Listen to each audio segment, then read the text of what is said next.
Hey everybody, it's Andrew here from Man's Gear, bringing you my first knife review for this channel. Sorry for the background noise, just sitting down to start this review. Also, as a side note, I'm sorry for sounding sick. I am also sick today. I've been sick for a while now, hopefully it goes very soon. But anyway, I'm bringing you today the review of the Böker Subcom in titanium. In my opinion, this is a very versatile knife. It can be used for many different situations, and it's definitely a classier gentleman's roll. So let's just start off. As always, I have my typed out talking points for these knives and whatever I review. So let's start off with the first one here. This is obviously made by Böker, a company that has had a lot of issues in the past. They definitely have some trust issues with a whole bunch of guys here in the knife community, and I'm one of them. I have 3 of their knives, and on each and every one there is definitely a problem.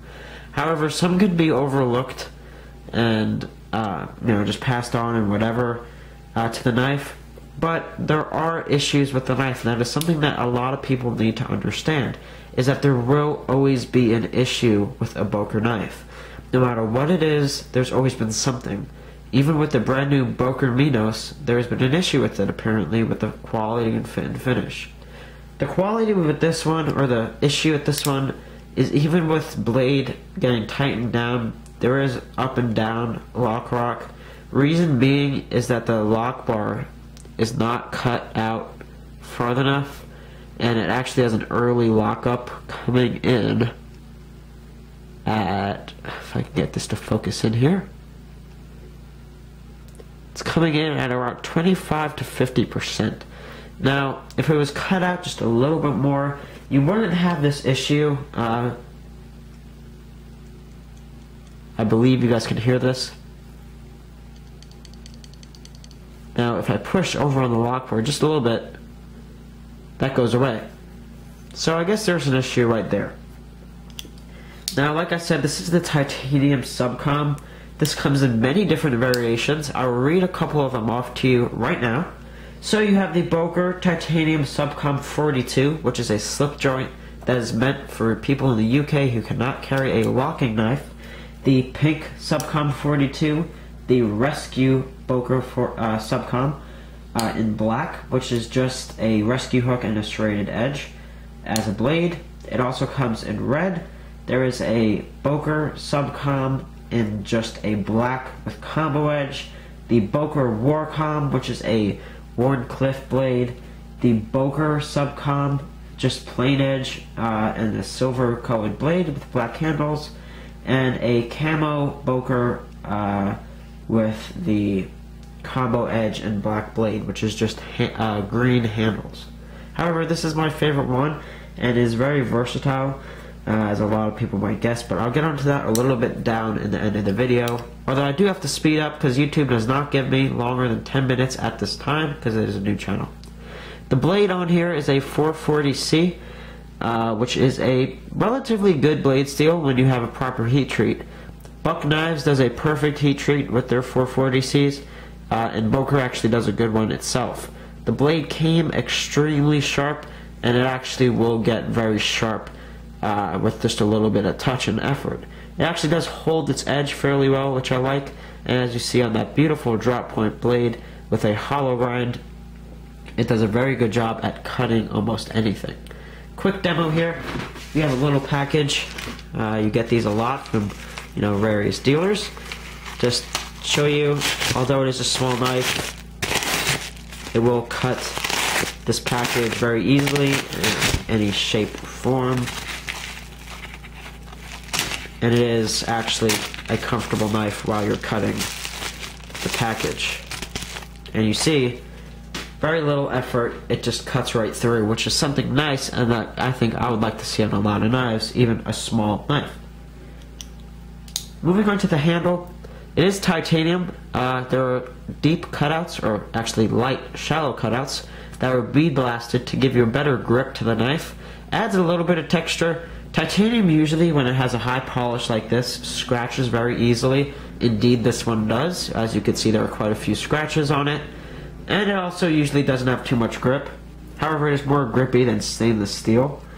I found that these cutouts are a little bit sharp, but not something to get too worked up about. You can definitely get around it. Not a big deal at all. However, I do like the titanium one. It just looks nicer than the original Subcom, and you know, it just adds a better, classy look and feel to the knife. Also, the pocket clip on this knife is titanium, which is something I think is very cool that you don't see on a lot of cheaper knives. Might as well jump to the price on the Subcom. On Böker's website is $60 compared to the regular Subcom, which is $46.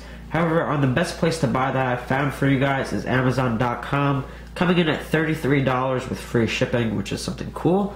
And as the regular Subcom goes for on Amazon, is right around $30. So you don't have too much of a difference, which is really nice to see for someone who wants to try out a titanium frame lock, which this one is a very nice one. The ergonomics on this knife are strangely odd. It is comfortable, but yet sharp. The edges are not beveled, so you definitely have hot spots when you're using the knife. I have quite large hands. That's something you're going to find out about me for sure in my videos, is I have really large sized hands. And I get a good 3 or 2.5 fingered grip on this knife. However, there's a lanyard hole that is strangely placed on the top of the knife that I don't actually think would help, because the lanyard would dangle down and it wouldn't actually give you a functionality for your pinky or even for this finger. However, I've found that what you use the knife for, it is very good to have this small of a grip. With a small blade, it has a good handle to blade ratio, so you shouldn't have too much of an issue with that. Unless you're looking for a full-size knife, well, I don't think this is right for you. But for the little knife that it is, it's a comfortable enough grip. You shouldn't be using it to cut wood or any hard material that will give you too much stress. So I definitely warn you about that the handle is not big, but it is yet comfortable with some hot spots. The versatility is pretty amazing on this knife. Something I really like is that Subcom is almost like a box, which makes it very functional for a money clip. Here I have a couple bills, however I'm not going to slide them in. Actually, why not? Let me take them out of my wallet here. Just have 3 bills, they're all singles. Doesn't matter, a bill is a bill. Let's fold it over twice to show you guys that it just slides onto the knife like so. It can definitely hold more than 3 bills. I think it can hold up to like 10 squeezed, and it's definitely something that is cool and nice to have.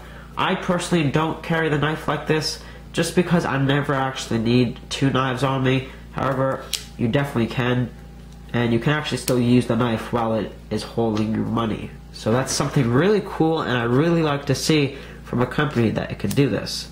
Something you can also do, which is overseen by a lot of people, is you could put the pocket clip in a tip down, and you can use this to dangle your keys, and use this as a key dangler. This is a tip up and tip down, right hand only carry.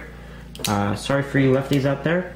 This knife I would definitely recommend. Just getting by the simple issue of the up and down blade play, it still does not affect the knife. It is still very solid and strong. You should have no problem whatsoever.